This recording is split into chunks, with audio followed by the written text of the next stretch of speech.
নমস্কার বন্ধুরা, আমি রাজন্যা বলছি। বিশ্বরূপ দর্শনে আপনাদের সকলকে স্বাগত। আজকের ভিডিওটা একটু অন্যরকম। ভারতে এখন আবার নর্থ সাউথ বিভাজনের প্রসঙ্গ উঠেছে। দক্ষিণ ভারতের কিছু মুখ্যমন্ত্রী বলছেন আসন্ন ডিলিমিটেশন দেশকে বিভক্ত করতে পারে। কিভাবে ভারতে এলো এই উত্তর দক্ষিণ তত্ত্ব, ইউরোপিয়ান দেশগুলো কিভাবে খেলেছিল ডিভাইড অ্যান্ড রুলের খেলা, ব্রিটিশরা কিভাবে ভারতে সংস্কৃত আবিষ্কার করে, আর জার্মানরা কিভাবে আর্য শব্দকে আত্মসাৎ করে নিজেদের শ্রেষ্ঠত্ব প্রতিষ্ঠা করে, তা আজ আমাদের আলোচনায় আসবে। উত্তরে আর্য আর দক্ষিণে দ্রাবিড় বনাম আর্য বিভাজন কিভাবে করা হয়েছিল, আর আজ কিভাবে সেই তত্ত্বকে নতুন মোড়কে আমদানি করে ভারত বিরোধী গোষ্ঠী নিজেদের চাল চালছে, সেটাই থাকছে আপনাদের জন্য। বিশ্লেষণ একটু বড় হবে, কিন্তু শেষ পর্যন্ত শুনলে আপনার চোখ খুলে যাবে। চলুন শুরু করা যাক। ভারতে আবার নর্থ সাউথ ভাগাভাগির কথা উঠে পড়েছে। দক্ষিণ ভারতের কিছু মুখ্যমন্ত্রী এখন কনফারেন্স করছেন। তারা বলছেন যে নর্থ আর সাউথের মধ্যে দূরত্ব বাড়ছে। তারা আরও বলছেন যে ডিলিমিটেশন মানে নতুন করে সীমানা ঠিক করার প্রক্রিয়া দেশকে ভাঙার দিকে নিয়ে যেতে পারে। আজকের এই ভিডিওতে আমরা 2-3টে জিনিস নিয়ে কথা বলবো, যেগুলো খুব জরুরি। প্রথমে আমাদের বোঝা দরকার এই নর্থ সাউথ ভাগাভাগি আসলে কি, এর পিছনে মূল লক্ষ্যটা কি। আর দ্বিতীয় যে বড় কথা সেটা হলো এই ডিলিমিটেশনের প্রক্রিয়া কি আগামী দিনে দেশকে ভেঙে ফেলার দিকে নিয়ে যাবে, কি দেশে সিভিল ওয়ার মানে গৃহযুদ্ধের মতো অবস্থা তৈরি করবে।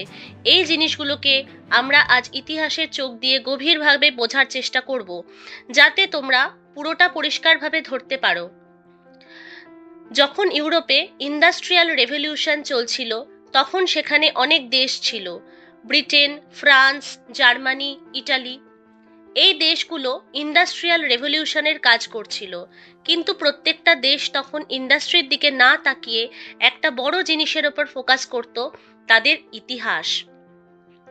ইতিহাসের কথা বলতে গেলে এটা ছিল তাদের কাছে সবচেয়ে গুরুত্বপূর্ণ।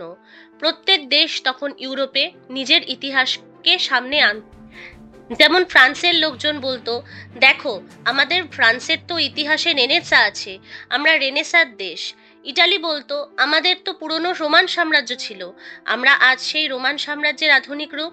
আর ব্রিটিশরা তো বারবার জানাতো, দেখো আমরা আজ একটা শক্তিশালী ব্রিটিশ সাম্রাজ্য বানিয়েছি, আমরা সব সময় থেকে বিশ্বের উপর রাজত্ব করে এসেছি। এভাবে প্রত্যেকে নিজের ইতিহাস নিয়ে নিজেকে বড় করে দেখাতো। সেই সময়ও ব্রিটিশরা বলতো যে আমরা যে দেশগুলোকে কলোনি বানিয়ে রেখেছি তার মধ্যে ভারত একটা। বলতো, দেখো আমাদের এমন একটা সাম্রাজ্য আছে যেখানে সূর্য কখনো ডোবে না। ব্রিটিশ সাম্রাজ্য এত বড় যে সূর্য কখনোই ওই সাম্রাজ্যের ওপর ডোবে না। আমাদের কাছে এত জমি আছে। কিন্তু সেই সময় একটা সমস্যা ছিল। সমস্যাটা ছিল এই যে তখন একটা দেশ ছিল জার্মানি। প্রথম কথা, জার্মানির কাছে এমন কিছু ছিল না যে তারা এভাবে বড়াই করতে পারে।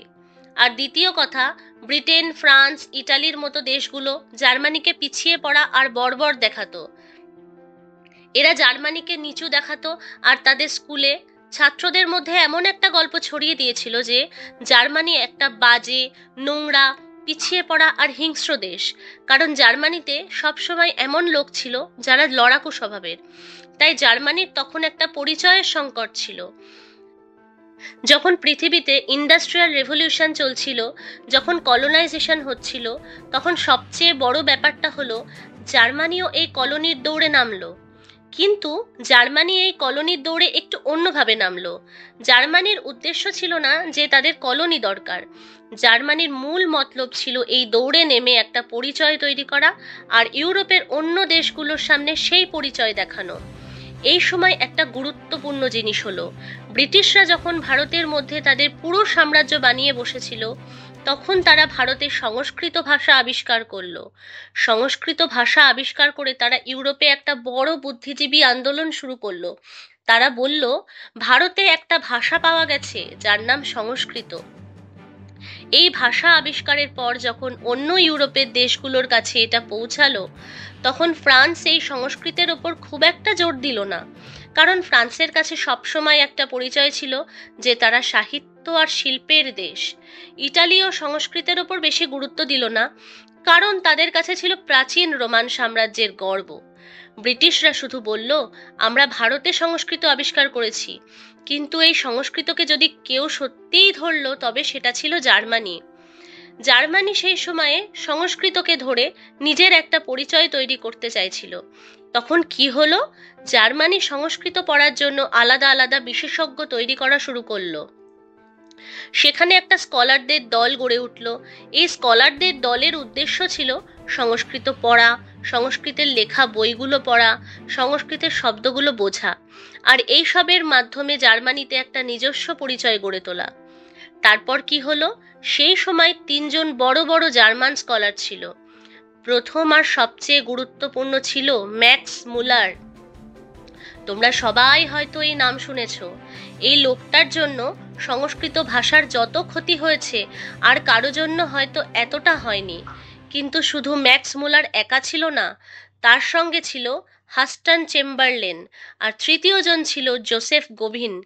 এই তিনজন, ম্যাক্স মুলার, হাস্টন চেম্বারলেন আর জোসেফ গোবিন, মিলে প্রথমে সংস্কৃত ভাষাকে পুরোপুরি পড়ল, সংস্কৃতের শব্দগুলো বুঝলো, তারপর সেখান থেকে কিছু শব্দ তুলে নিল। এই শব্দগুলো ব্যবহার করে তারা জার্মানির জন্য একটা পরিচয় তৈরি করতে চাইল। এই সময়ে তারা একটা বড় কাজ করলো। জার্মান স্কলাররা সংস্কৃতের একটা প্রাচীন শব্দ আর্য বা আর্যন ধরে ফেলল। এই শব্দটা ধরে তারা নিজেদের একটা পরিচয় গড়ার চেষ্টা করলো। কিভাবে গড়ল? বলতে লাগলো, আমরা জার্মানরা যারা ইউরোপিয়ান, আমরাই আসল আর্য। এখন দেখুন, সবচেয়ে বড় কথা কি ছিল, এরা শুধু আর্য শব্দটা ব্যবহার করে খেলাটা এখানেই থামায়নি। জার্মানি আরও এক পা এগিয়ে গিয়েছিল। জার্মানি এমন একটা কথা বলল যে আমরা শুধু জার্মান আর্যই নই, শুধু ইউরোপের মানুষরাও কেবল আর্য নয়, এমনকি যীশু খ্রিস্টও একজন আর্য ছিলেন। তাই জার্মানি একটা ধারণা তৈরি করলো যে আমাদের যীশু খ্রিস্টও আর্য খ্রিস্ট। এখন এতে সবচেয়ে বড় সমস্যা কি হলো? সমস্যা হলো এই যে যখন ব্রিটিশরা এটা দেখলো, তখন তারা ভাবলো, আরে এটা কিভাবে হলো? জার্মানরা এসে আমাদের সাম্রাজ্য ভারতের ভিতর থেকে একটা শব্দ চুরি করে নিয়ে গেল। প্রথমত ওরা সেটা চুরি করে নিজেদের পরিচয় বানিয়ে ফেললো।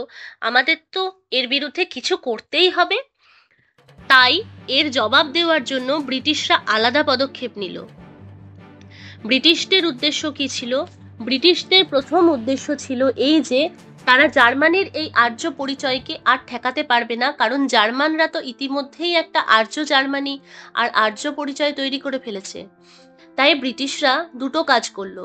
প্রথম কাজটা ছিল এই, ব্রিটিশরা এখন বলতে শুরু করলো, হ্যাঁ, জার্মানি যা বলছে সেটা ঠিক, আমরা সব ইউরোপিয়ানরাই আর্য, আমরাই আসল আর্য, কারণ আমরাই তো মানবজাতির আদি স্রষ্টা ছিলাম। এটা এক নম্বর কথা। আর দ্বিতীয় যে বড় কথাটা হলো, এই ইউরোপিয়ান শ্রেষ্ঠত্বকে বৈধতা দেওয়ার জন্য ব্রিটিশরা আরেকটা খেলা খেললো। সেই সময় ব্রিটিশরা একটা তত্ত্ব বানালো যাকে বলা হয় আর্য আক্রমণ তত্ত্ব বা এরিয়ান ইনভেশন থিওরি। এই তত্ত্বের মাধ্যমে তারা একটা কথা বলতে শুরু করলো। এই থিওরির আওতায় এটা বলা হয়েছে যে যত আর্য লোক আছে, মানে যারা নিজেদের ইউরোপিয়ান বলে, এরাই ইউরোপ থেকে বা সেন্ট্রাল এশিয়ার কাছাকাছি জায়গা থেকে পুরো দুনিয়া জুড়ে কলোনাইজ করতে গেছে।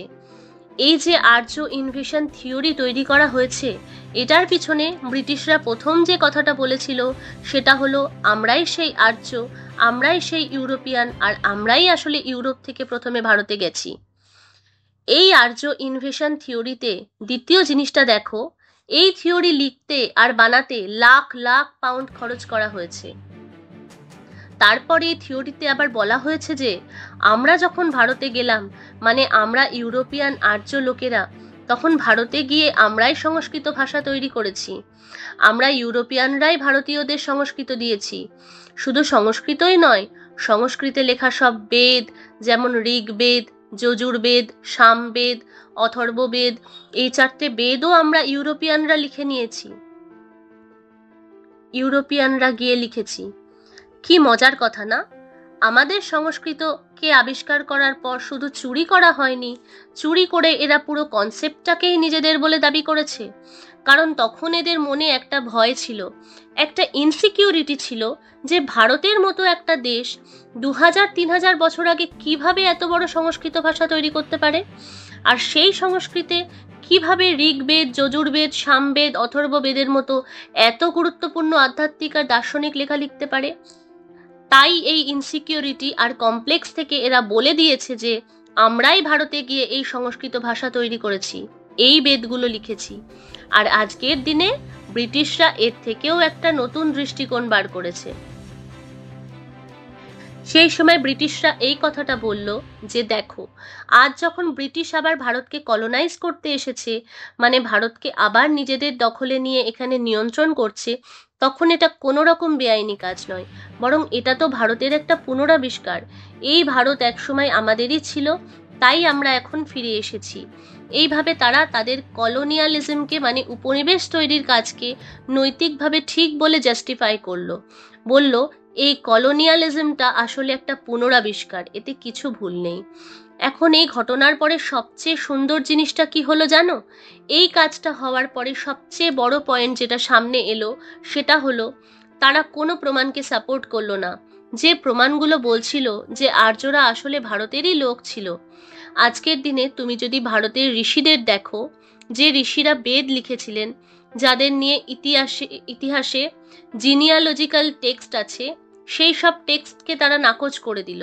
এমনকি আজকের দিনে অনেক পরিবার আছে যারা নিজেদের ওই ঋষিদের বংশধর বলে মনে করে, যারা বেদ তৈরি করেছিল তাদেরও তারা মানল না। ব্রিটিশরা শুধু সেই জিনিসগুলোকেই গ্রহণ করলো আর নিজেদের থিওরিতে ফিট করলো, যে থিওরি তাদের এই লজিককে জাস্টিফাই করেছিল।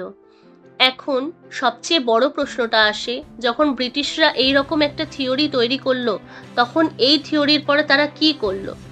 এরপরে তারা ভারতে এসে যখন তাদের রাজত্ব চলছিল, পুরো সেই সময়ে দুটো খেলা খেললো।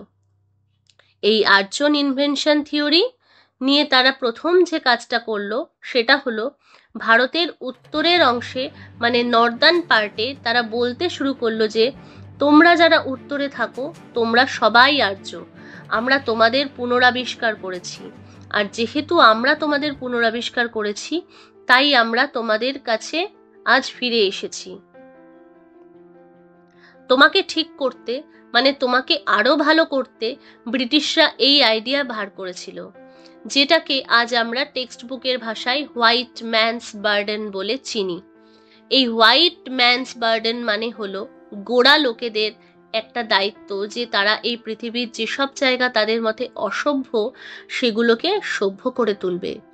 ভারত তাদের কাছে ছিল এমনই একটা অসভ্য জায়গা, তাই তারা এখানে এসেছিল একটা মিশন নিয়ে, ভারতকে সভ্য করার মিশন। এটা ছিল ব্রিটিশদের মূল লক্ষ্য।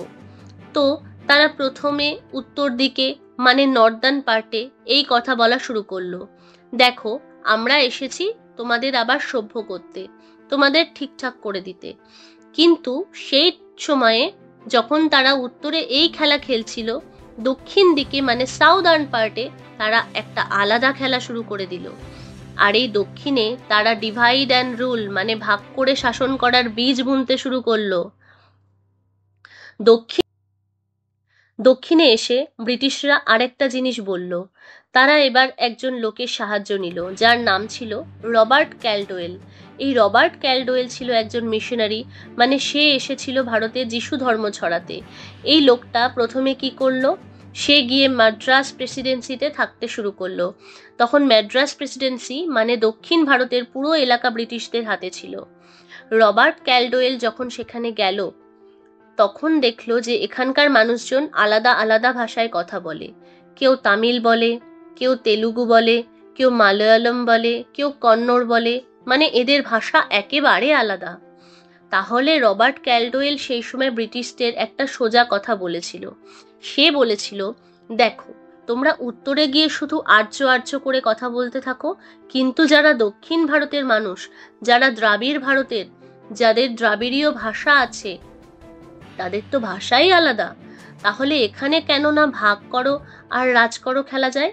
এই ভাগ করো আর রাজ করো বানানোর জন্য ব্রিটিশরা বলল, এটা তো ঠিক কথা, আমাদের কাছে তো আর্য আক্রমণ তত্ত্বের একটা গল্প আছে যেটা আমরা বানিয়ে ফেলেছি, তাহলে কেন না এই গল্পের ফায়দা তুলি। তারপর রবার্ট ক্যালডওয়েল ব্রিটিশদের সঙ্গে বসে দক্ষিণ ভারত আর উত্তর ভারতের মধ্যে একটা পুরো ভাগ করো আর রাজ করোর গল্প তৈরি করলো। এটা কিভাবে হলো? এটা এমনভাবে হলো যে রবার্ট ক্যালডওয়েল ব্রিটিশদের বোঝালো আমাদের 3টা দিক দিয়ে খেলতে হবে। দক্ষিণ ভারতে প্রথমে এটা করতে হবে যে দক্ষিণ ভারতের মানুষদের বলতে হবে, তোমাদের এখানে দমিয়ে রাখা হচ্ছে, তোমাদের ওপর জুলুম হচ্ছে, তোমাদের ঠকানো হচ্ছে।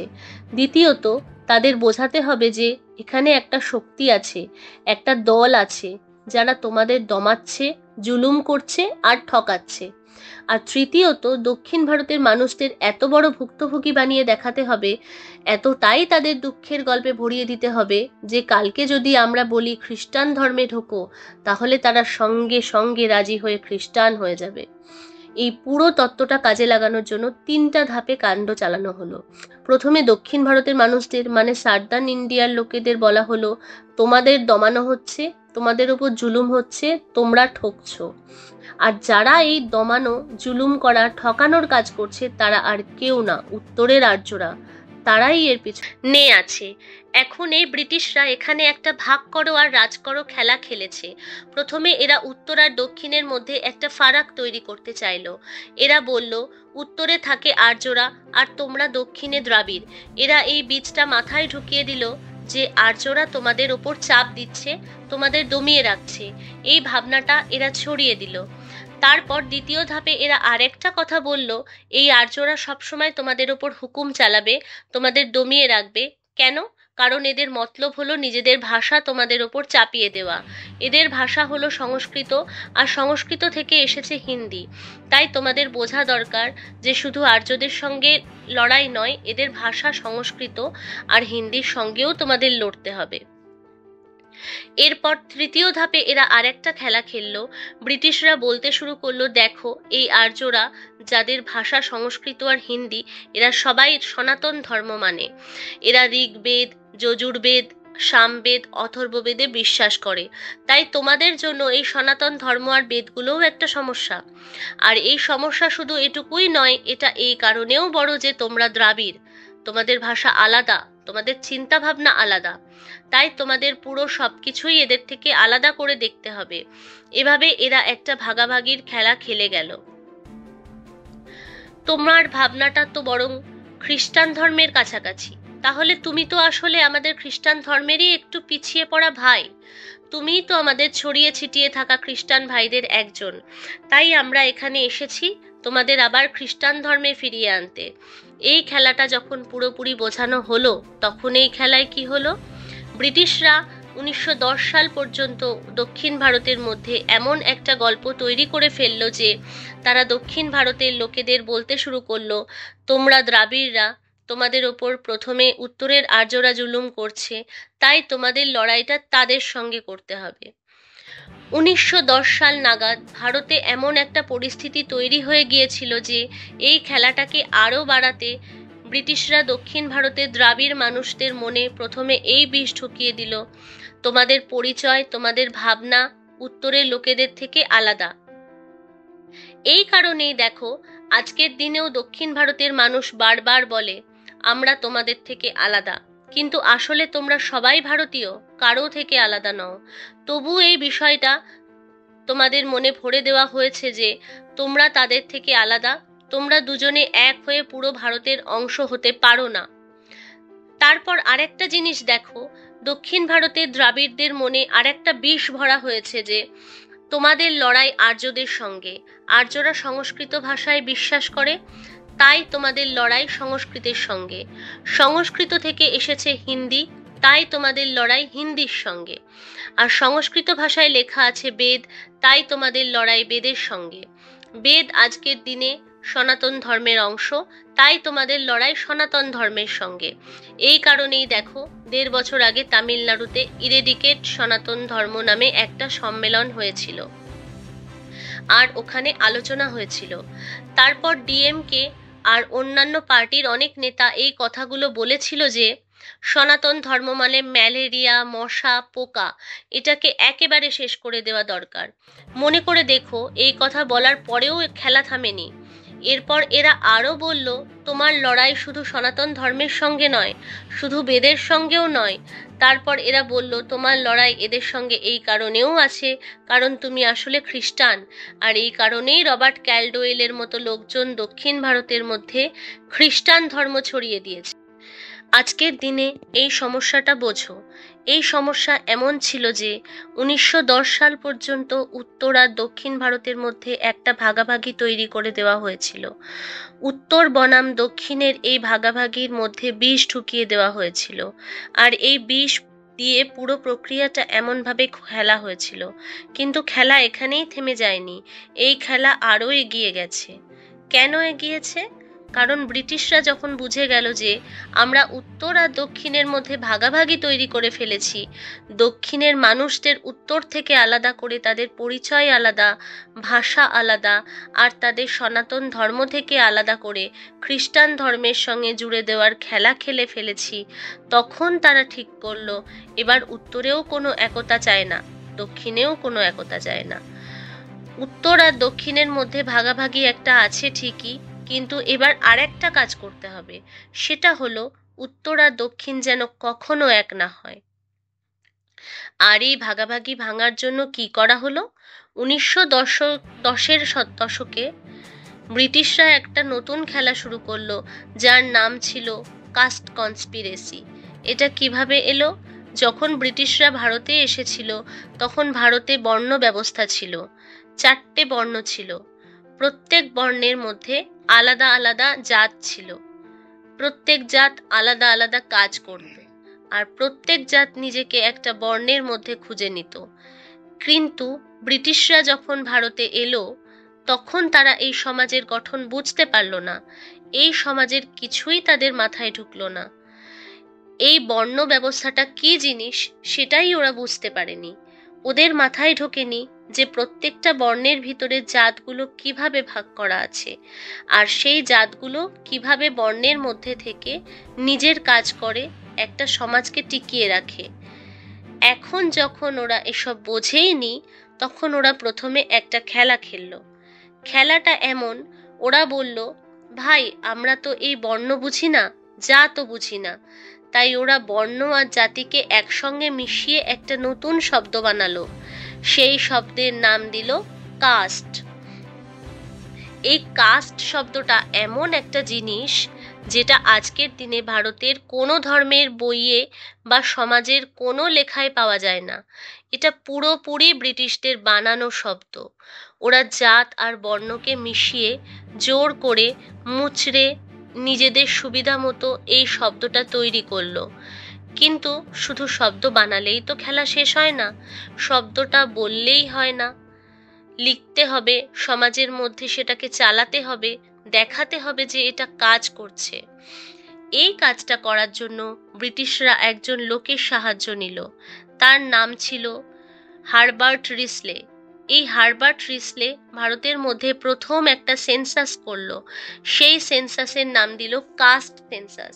এই কাস্ট সেন্সাসের মূল মতলব ছিল ভারতের যতগুলো এই তথাকথিত কাস্ট আছে সেগুলোর একটা লিখিত রেকর্ড তৈরি করা। হারবার্ট রিসলে যখন তার সেন্সাসের অফিসারদের মাঠে পাঠালেন, তখন তিনি তাদের হাতে একটা ফর্ম দিয়ে বললেন, তোমরা গিয়ে মানুষজনের কাছে তাদের কাস্ট জিজ্ঞাসা করে এসো আর কাগজে লিখে নাও। এইবার যখন রিসলের লোকেরা গ্রামের দিকে গেল, যারা কাস্ট সেন্সাস করতে গিয়েছিল, তারা গিয়ে লোকজনকে জিজ্ঞেস করলো, ভাই তোমার কাস্ট কি? তখন গ্রামের লোকেরা বলল, দাদা এই শব্দটাই তো আমরা জানি না, তুমি কি বলছো আমরা বুঝতে পারছি না। আমাদের বর্ণ জানা আছে, আমাদের জাত জানা আছে, আমরা তোমাকে আমাদের জাত আর বর্ণ বলতে পারি, কিন্তু এই কাস্টটা কি জিনিস? তখন অনেক সেন্সাস অফিসার ফিরে এসে হারবার্ট রিসেলকে বলল, স্যার মাঠে গিয়ে দেখলাম সেখানকার লোকেরা তো এই কাস্টের ব্যাপারে কিছুই জানে না, তাদের কাছে এটার কোনো আইডিয়াই নেই। রিসলে তখন বললেন, না না, এসব নিয়ে আমাদের মাথা ঘামাতে হবে না, তোমরা গিয়ে দেখো ওরা কিভাবে নিজেদের মধ্যে সাজানো আছে, সেইভাবে তাদের গোছগাছ করে একটা কাস্ট সেন্সাসের তালিকা বানিয়ে ফেলো। আর এইভাবেই তৈরি হলো ভারতের প্রথম কাস্ট সেন্সাস। এই সেন্সাসটা যখন বানানো হলো, তখন তারা ভারতকে নানান রকমের তথাকথিত কাস্টে ভাগ করে ফেললো। এই ভাগ করার কাজটা তারা করলো নিজেদের প্রশাসনের সুবিধার জন্য, একটা বড় পরীক্ষা চালানোর জন্য। কিন্তু সেই সময় ভারতের মাটিতে এরকম কোনো গড়াপেটা ফ্রেমওয়ার্ক ছিল না। তাই তারা একটা কৃত্রিম ফ্রেমওয়ার্ক ভারতের ওপর চাপিয়ে দিল। আর সবচেয়ে বড় কথা, ব্রিটিশরা এই কাজটা করে 1947 সালে ভারত ছেড়ে চলে গেল। যাওয়ার সময় আমাদের যারা নিজেদের বড় বড় নেতা বলে ডাকত, যারা নিজেদের বিশ্বে শান্তির দূত বলে মনে করত, তারা এই পুরো এজেন্ডাটাকে আরও এগিয়ে নিয়ে গেল। এই পুরো পরিকল্পনাকে তারা আরও জোর করে চালিয়ে আজকের দিনে পুরো সমাজটাকেই তথাকথিত কাস্টে ভাগ করে দিল। ব্রিটিশরা কেন জাতের ভাগ করতে চেয়েছিল? তাদের মতলবটা কি ছিল? তাদের প্ল্যান ছিল এমন, যদি আমরা একটা সমাজকে আলাদা আলাদা জাতে ভাগ করে দিই, তাহলে যে জাতটা আমাদের সাপোর্ট করবে আমরা তাদের সাপোর্ট দেব, আর বাকি জাতগুলোকে দেখিয়ে বলবো, দেখো তুমি আমাদের সঙ্গে না থাকলে আমরা ওদের পক্ষে চলে যাব। এইভাবে এক জাতকে আরেক জাতের বিরুদ্ধে লেলিয়ে দেওয়া, তাদের লড়িয়ে দেওয়া, এই কাজটা ব্রিটিশরা করেছিল। আজকের দিনেও দেখো, কিছু লোক এই জাতের খেলাটাকে আঁকড়ে ধরে আছে। তাদের মনে হয় সমাজকে ভাঙতে হলে, ডিভাইড অ্যান্ড রুল বা ভাগ করে শাসনের এই খেলাটা চালিয়ে যেতে হলে জাতের হিসেব নিকেশই বেশি কাজে দেবে। তো এটা বোঝার চেষ্টা করো, ব্রিটিশরা যে পুরো প্রক্রিয়াটা শুরু করেছিল সেটা ছিল ভয়ঙ্কর। তারা উত্তর আর দক্ষিণের মধ্যে ভাগাভাগি তৈরি করলো। দক্ষিণের মানুষের মনে উত্তরের বিরুদ্ধে ব্যবসার ঝামেলা, উত্তরের ভাষার বিরুদ্ধে ঘৃণা, হিন্দির বিরুদ্ধে ঘৃণা, এমনকি সনাতন ধর্মের বিরুদ্ধেও ঘৃণা ভরে দিল। এই সব কিছুই ব্রিটিশদের দেওয়া জিনিস ছিল। এটা চলতে থাকলো, বাড়তে থাকলো, আর আজ পর্যন্ত আমরা এর ফল দেখছি। আমাদের এটা ভুললে চলবে না। এখন ভারত যখন মুক্ত হলো, তখন কি হলো? ভারত মুক্ত হওয়ার পরে যে নতুন শুরু হলো, সেই সময় থেকে এই খেলাটা আরও এগিয়ে গেল। আমি তোমাদের একটা উদাহরণ দিই। ভারত মুক্ত হলো, আর মুক্ত হওয়ার পরে ব্রিটিশরা যে সব খেলা খেলছিল সেগুলো আমেরিকা হাতে তুলে নিল। আমেরিকা যেই না এই খেলাগুলো নিল, তারা প্রথমে কি করলো? আমেরিকা তাদের নামি নামি প্রতিষ্ঠানগুলোকে কাজে লাগালো, যেখানে তারা মানুষের মাথায় আইডিয়া ভরে দেয়। যেমন হার্ভার্ড, স্ট্যানফোর্ড, ইয়েল, এই সব জায়গায় আমেরিকার রিসার্চ শুরু করলো। সেই রিসার্চটা কি ছিল? রিসার্চ ছিল এই যে আমেরিকা নিজের জাতের সমস্যাগুলোকে বোঝা। আমেরিকাতে রেসিজমের সমস্যা তো সবাই জানে। ব্ল্যাক অ্যান্ড হোয়াইটের মধ্যে ঝামেলা সেখানে সবসময় ছিল আর আছে। আমেরিকার মানুষের মনে সবসময় এটা ছিল যে হোয়াইটরা আছে আর তারা ব্ল্যাকদের ওপর জুলুম করছে। কেন এটা হচ্ছে? কারণ হোয়াইটরা নিজেদের সবচেয়ে বড় মনে করে, তাই হোয়াইট সুপ্রিমেসি আর ব্ল্যাকদের ছোট ভাবার এই চোখ দিয়ে তারা সব কিছু দেখত। এখন সমস্যা কি হলো? যখন ব্রিটিশরা ভারত ছেড়ে চলে গেল, তখন এই সব গবেষণার ভার আমেরিকা নিতে শুরু করলো। তখন আমেরিকার বড় বড় ইনস্টিটিউশনে যারা বাঁপন্থী চিন্তা করত, তারা রেস নিয়ে পড়াশোনা শুরু করলো। এই রেস স্টাডিজ তারা ভারতেও দেখতে লাগলো। ভারতে এসে তারা দেখলো এখানে তো কাস্ট আছে, যেটা ব্রিটিশরা তৈরি করে গেছে। তাই এই কাস্টকে রেস থিওরির মধ্যে কিভাবে ফিট করা যায়, এটাই ছিল তাদের বড় লক্ষ্য। এই লক্ষ্য পূরণ করতে আমেরিকার সরকার 1950 সাল থেকে আজ পর্যন্ত ভারতের মধ্যে নানা রকম স্কলারশিপ দেয়। এর মধ্যে একটা হলো ফুল ব্রাইট স্কলারশিপ, যেটা খুব নামকরা। এই স্কলারশিপ দিয়ে ভারতের বড় বড় ট্যালেন্টেড লোকদের আমেরিকায় ডাকা হয়। তারপর তাদের মাথায়ও সেই ধরনের বুদ্ধিজীবী চিন্তা ভরে দেওয়া হয়, যাতে তারাও আমেরিকার মতো দেখতে শেখে। এই লোকগুলো কি করে সেটা একটু খোলসা করে বলি। এরা সবাই যখন ভারত থেকে আমেরিকায় যায় তখন ওখানকার নামি নামি জায়গায় পড়তে যায়। সেখানে গিয়ে এদের শেখানো হয়, দেখো আমাদের কাছে এখন একটা রেস থিওরি আছে। আমেরিকায় এই রেস থিওরির সঙ্গে তোমাদের কাস্ট থিওরিকে মেলাতে হবে। গত 50 বছর ধরে যে প্রজেক্ট চলছিল সেটা থেকে এটা ঠিক হয়ে গেছে যে আমেরিকা তাদের রেস থিওরিকে কাস্ট থিওরির ওপর বসিয়ে দিয়েছে। আজকের দিনে আমেরিকার যারা হোয়াইটস তারা ভারতেও আছে। আমেরিকার হোয়াইটস মানে আমাদের এখানকার ব্রাহ্মণ, আর আমেরিকার যারা ব্ল্যাকস তারা ভারতেও আছে। ভারতেই ব্ল্যাকস কারা? এরা হলো দলিত, পিছিয়ে পড়া জাতি আর মুসলমান। এই দলিত, পিছিয়ে পড়া আর মুসলমানদের মধ্যে যারা যারা সুবিধা মতো জুটে যায় তাদের একসঙ্গে নিয়ে আসা হয়। যদি খালিস্তানিরা এদের সঙ্গে জুটে যায় তাদের যোগ করা হয়। খালিস্তানির সঙ্গে যদি নকশালরা আসে তাদেরও যোগ করা হয়। তাহলে আজকের দিনে কি হচ্ছে, আমেরিকায় যে ব্ল্যাক বনাম হোয়াইটের একটা থিওরি তৈরি করা হয়েছে সেই একই থিওরিকে ভারতের কাস্ট থিওরির ওপর চাপিয়ে দেওয়া হয়েছে। ফলে ভারতেও একটা ব্ল্যাক বনাম হোয়াইটের লড়াই তৈরি করে দেওয়া হয়েছে। এই কারণেই দেখো আজকের দিনে যে কাস্ট সেন্সাসের ব্যাপারটা চলছে সেটা এই ব্ল্যাক বনাম হোয়াইটের গল্পটাকে ভারতে চালাচ্ছে। এরা সব সময় বলবে আমাদের শুধু দলিত, মুসলমান আর পিছিয়ে পড়া জাতির সমর্থন চাই, কারণ আমাদের ব্ল্যাকদের সমর্থন দরকার। যারা ভারত থেকে আমেরিকায় গিয়ে পড়াশোনা করছে তারা সেখানে গিয়ে বামপন্থী চিন্তায় জড়িয়ে পড়ছে। আমেরিকার বামপন্থী চিন্তা আর ভারতের বামপন্থী চিন্তা মিলে একটা গ্লোবাল লেফটিস্ট গোষ্ঠী তৈরি করেছে। আজকের দিনে আমেরিকায় এরা নিজেদের বলে ওয়েক কালচার, আর ভারতে এরা নিজেদের বলে লিবারেল কালচার। তাহলে ভারতের যারা এই তথাকথিত লিবারেল তারা আসলে এই একই চিন্তার লোক? এটা বোঝো।